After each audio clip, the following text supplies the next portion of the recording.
नमस्कार साथियों, आप सभी का स्वागत है आज के इस नए सत्र में। तो आज हम लोग पढ़ने वाले हैं हिंदी साहित्य इतिहास लेखन की परंपरा।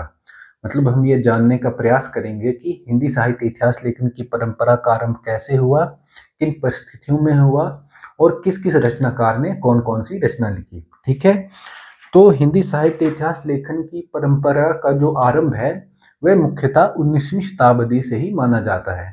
लेकिन इससे पहले भी, जैसे भक्ति काल में भी, हमें ऐसी कई रचनाएं देखने को मिलती हैं जिनमें कि कवियों का वर्णन हमें देखने को मिल जाता है।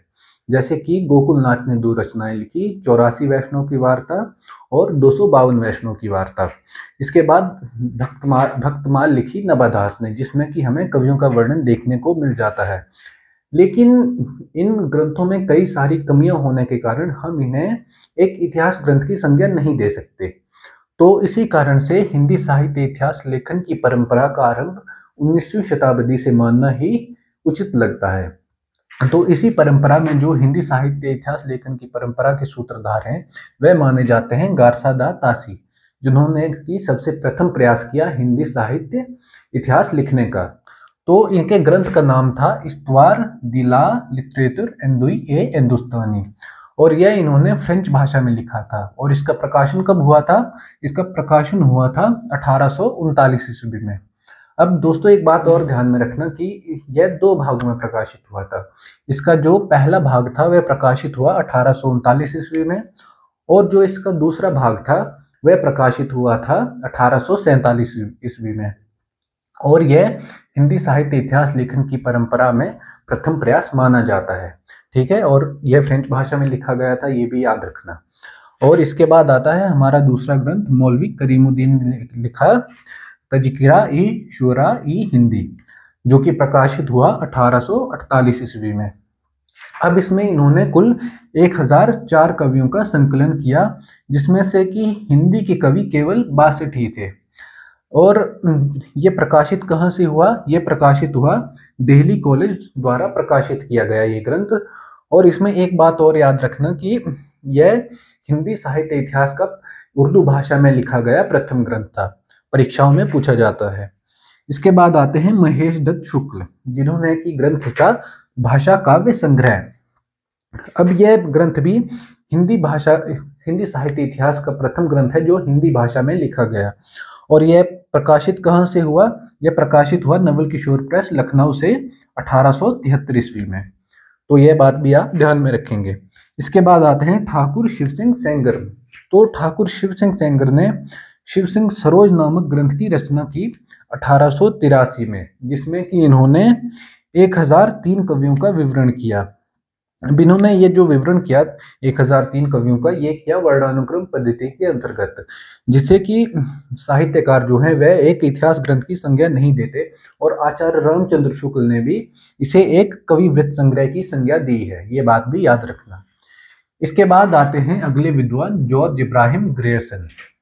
अब जॉर्ज इब्राहिम ग्रेयर्सन को हिंदी साहित्य के इतिहास में काल विभाजन करने का सर्वप्रथम श्रेय जाता है, क्योंकि इन्होंने ग्रंथ लिखा the modern vernacular literature of Hindustan, जो कि प्रकाशित कब हुआ?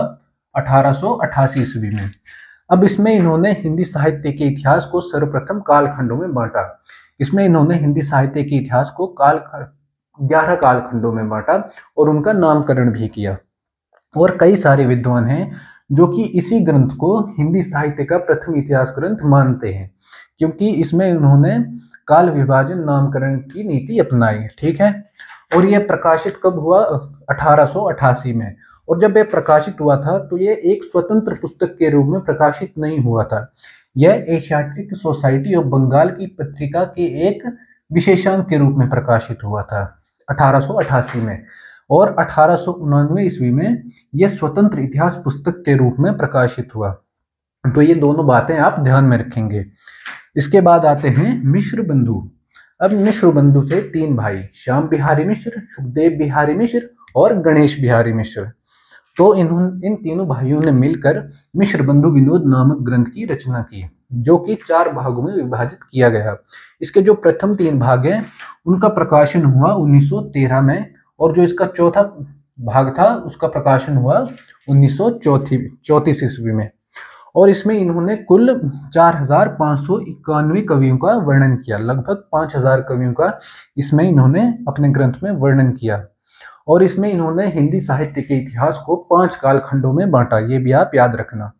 और इस ग्रंथ के बारे में आचार्य रामचंद्र शुक्ल ने इसे एक बड़ा भारी कविवृत्त संग्रह की संज्ञा दी है। ठीक है। और इसके बाद आते हैं रामचंद्र शुक्ल।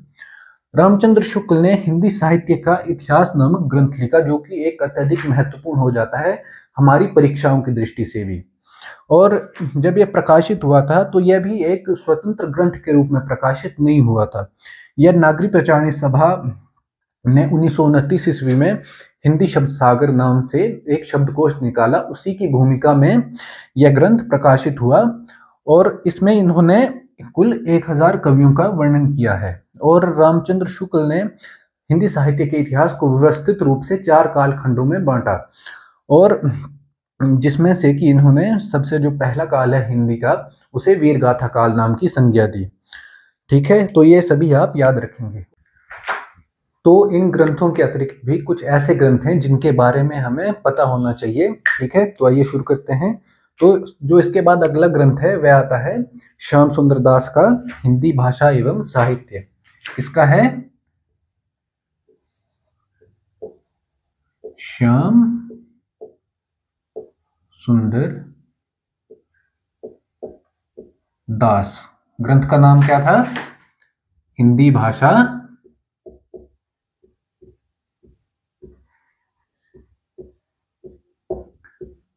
एवं साहित्य।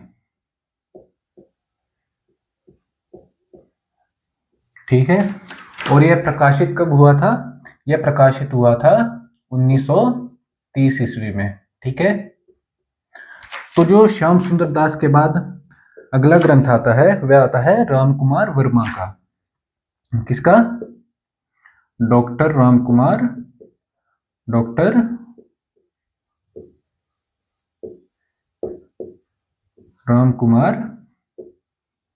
वर्मा। इन्होंने ग्रंथ लिखा हिंदी साहित्य का आलोचनात्मक इतिहास। कौन सा?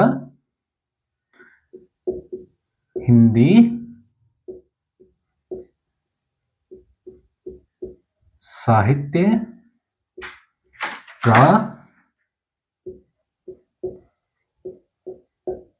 आलोचनात्मक इतिहास।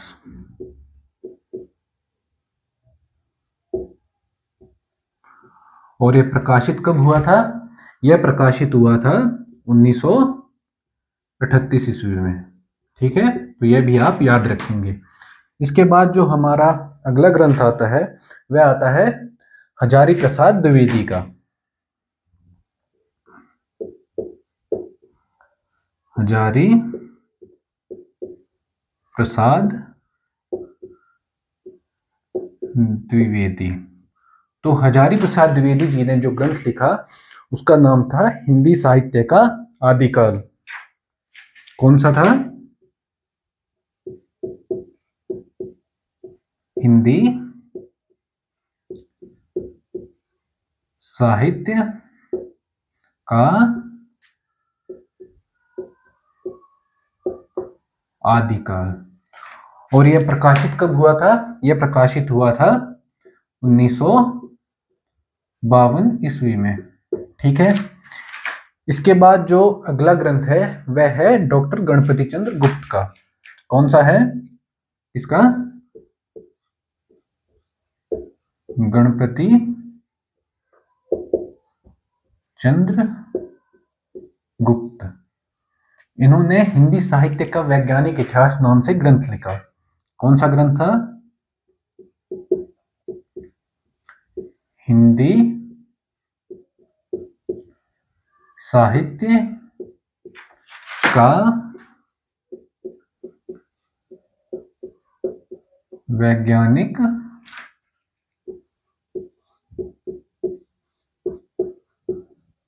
इतिहास। और यह प्रकाशित कब हुआ था? यह प्रकाशित हुआ था 1965 ईस्वी में। 1965 में। ठीक है, इसके बाद जो अगला ग्रंथ आता है वह आता है बच्चन सिंह का हिंदी साहित्य का दूसरा इतिहास। कौन सा? बच्चन सिंह ने लिखा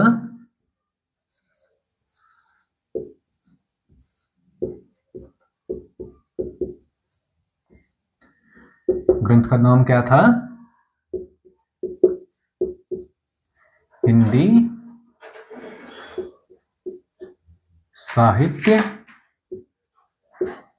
का दूसरा इतिहास। और यह प्रकाशित कब हुआ था? यह प्रकाशित हुआ था 1996 में, 1996 ईस्वी। ठीक है, तो ये थे हिंदी साहित्य इतिहास के कुछ महत्वपूर्ण ग्रंथ। इसके अलावा भी और भी बहुत सारे ग्रंथ हैं, जैसे हिंदी साहित्य की भूमिका हजार प्रसाद द्विवेदी जी का है, उसके अलावा डॉक्टर नागेंद्र का है हिंदी साहित्य का इतिहास, फिर एक अन्य ग्रंथ आते हैं, और भी बहुत सारे इसमें ग्रंथ हैं, लेकिन ये महत्वपूर्ण ग्रंथ हैं तो इन्हें आप याद रखना। ठीक है, तो इसी के साथ हम आज का ये सत्र यहीं पे समाप्त करते हैं, और अगली कक्षा में हम पढ़ेंगे नामकरण और काल विभाजन। ठीक है।